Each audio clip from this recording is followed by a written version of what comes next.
Hey developers, today we're going to look at some of the new features that you can use in the latest version of ECMAScript 2021. I'm going to go through a demo of each one of them and explain how they work. Hey, and if you don't know, my name is Erik. I'm a full stack software developer. I'm also a big fan of Vue.js, JavaScript, React, everything in between those. So if you guys are interested in that, make sure you click that like button and subscribe. That really helps me out. So yeah, let's go ahead and jump into this. All right, so if you are not familiar with, ECMAScript is a changing standard that helps define what we have inside JavaScript. And the latest of that proposals that have come out recently is something called ECMAScript 2021. Depending on the feature we talk about, some have been implemented in all the browsers and some have implemented in some of the browsers. I'm using Chrome, and the ones I'm talking about today have all been implemented, so they work great. You can see here on the left-hand side, I have a window, which is my text editor. I'm using StackBlitz right here, and I'll put a link to this in the description below if you guys want to follow along. Okay, so let's go ahead and start with replaceAll. So I'm gonna put a string in here, and I'm gonna call it string, and I'm going to call it, and now I want to make a change to that. In this string, I want to change everywhere it says Jack to Jenny. So I want to just change the word in here. And so if you've been using for JavaScript for a while, you probably can think of a few ways to change this. There is things called splice and slice where we can take individual parts of the string and then change them, but that seems like that'd be a lot of work. There is something called replace, but let's see what happens when we use that. So if we go to string to console log, and we'll do string.replace, and then we'll do Jack with Jenny. And now you see what it says here. It says Jenny went up the hill with Jill, Jack got the pail of water. So it changed the first occurrence of Jack, but it didn't change the second occurrence of Jack. So that's not quite what we want. We want every single occurrence of Jack to be changed with Jenny. So another way you may think of this is to use regular expression, but then you have to kind of write the whole regular expression out. And it wouldn't be that hard for this one, but a really simple way of fixing this problem is to use this new ES6 feature called replaceAll. So instead of just doing replace here, we just change this to replaceAll. It says Jack went up the hill with Jenny, Jenny got the pail of water. So now it changed all occurrences of Jack in that string to Jenny. So now we have been able to replace it everywhere. So it's just a really simple way of doing it instead of having to use regular expression or having to like use splice or slice. So I think that's a really elegant solution. It might come up every now and then. So the next one I want to talk about is this private methods. This happens more often when you're using, obviously, classes. So I'm going to create one called person. And in person, I might have a couple of methods.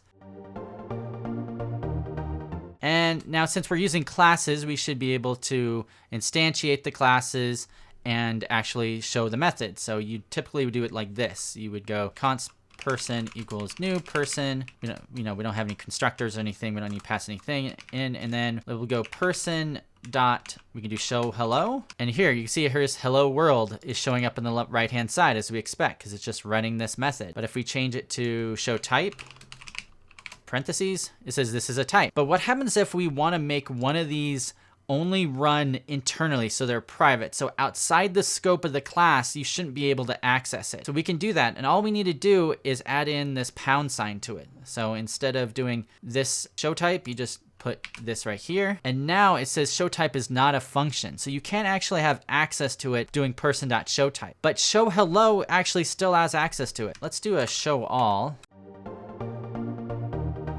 And that's actually, let me comment this out because it's giving me an error in this one. Cool, it says this is a type hello world. So now it's running both of these private method that we can only access inside the class, and then it also shows the show hello. So since you're accessing it from this public one, you can now run things from private methods. So it's almost like if you're using C# or Java, using like the private keyword, it works the same. Okay, so private accessors work very similar to this. So I'm gonna have a class, I'm gonna call it person. Let, person equals new person with a new keyword. And we'll call it person name, person1, just to not conflict the other one we have. And then in this person1, I can go person.age, console log it. And since it's a getter, it doesn't have parentheses around it. And if I do that, I'll call it person1 here. Let's call it lowercase p, lowercase person1. Cool, so it returned 32 as we expect. But we can actually do the same thing we did before. In this get age, I'll just put the pound sign here. And now we get undefined because it is now private to this class. You can't access it. But I could, if I wanted to create like a public one, I could also return it from its own getter. So I'll do like get public age, and then this will return from here this dot pound age. And then right here, I'll do person1.age, I'll do person1.public age, and that returns 32. So you can see it still works. Okay, so let's look at Promise.any. You've probably seen Promise.all in the past, but Promise.any is almost like using some method in JavaScript where if any one of the ones pass, it works. So in other case, let me show you an example. So if any of these promises resolve, the first one that gets resolved will be ran, and then the other two will be ignored. API, and we're going to use the GitHub API right for this example. So I'm going to do api.github.com/users, and then I'm going to use that. I'm going to use this Promise.any, and it's an array, and then I'm going to use the fetch function.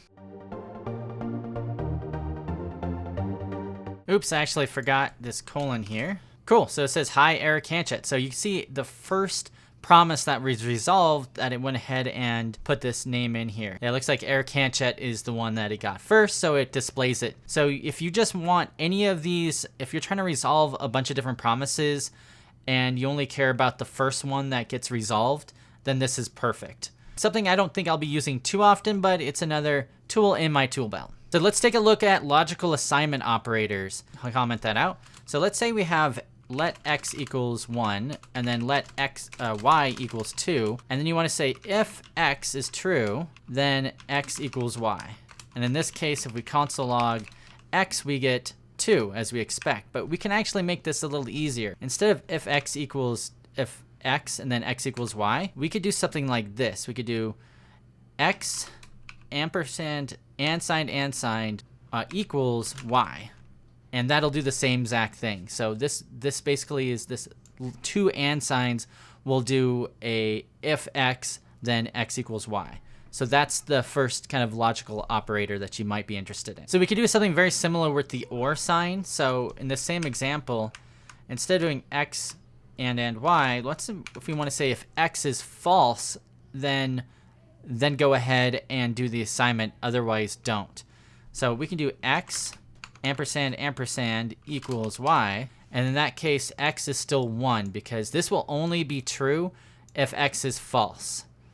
So that's just another kind of logical operator that you guys can use. I'll put some links to some documentation. I haven't really found too much of a use for this right now, but I could see, I think it'd be just more clear just to do like an if not x, then do this assignment to x equals y. But I could see maybe if you get into some more complicated apps, this might be helpful. The next one I want to talk about is numeric separators. So I think this is one I'll definitely be using occasionally. And this allows you to put like these underscores in between numbers to help you clarify and understand what they are. So let's say you have let x and it equals 1 million. But if you look at this just quickly, it's not really clear that this is a million. You may have to like start counting the zeros, and if there's too many of them, you'll be like, oh my god, it's 1, 2, 3, 4, 5, 6, especially if you have a smaller font. But what you can do is you can put these underscores in here, and it doesn't do anything to the number itself. So if I console log x, it's still 1 million, but it just makes it a little bit clearer to see with these underscores here. So I kind of like that. And actually, if you go to the GitHub, there's a proposal, a numeric separator. It doesn't just work for integers, but it works for hex values. It works for regular number literals, binary literals. So you can see here, let nibble. You could have this nibble here. So it works exactly the same. So you could just put these underscores anywhere inside the number, and it'll just make it a little bit clearer to understand. So their explanation here is that this is a proposal for the result of merge between earlier draft. Okay, that doesn't help us. But the feature enables developers to make their numeric literables more readable by creating a visual separation between a group of digits. Large number numeric literals are difficult for humans and I to parse quickly. So for example, is this a billion, 100 million, 10 million?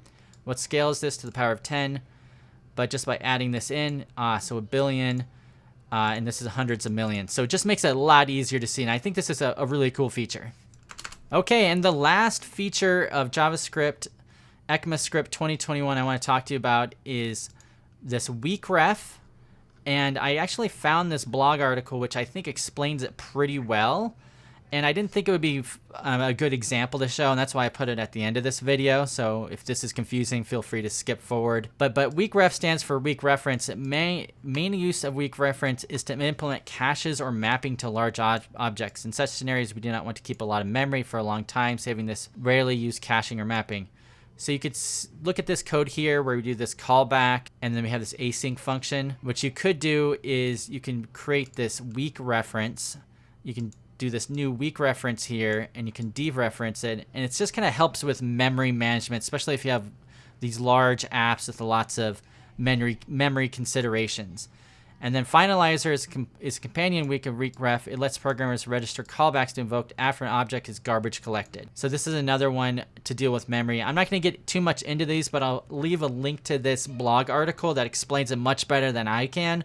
I don't think this is one I'm going to be using very often, but it's cool that JavaScript has added this into its spec. All right, so that's all I have today. I hope that made a lot of sense. I hope you guys are going to start using some of these.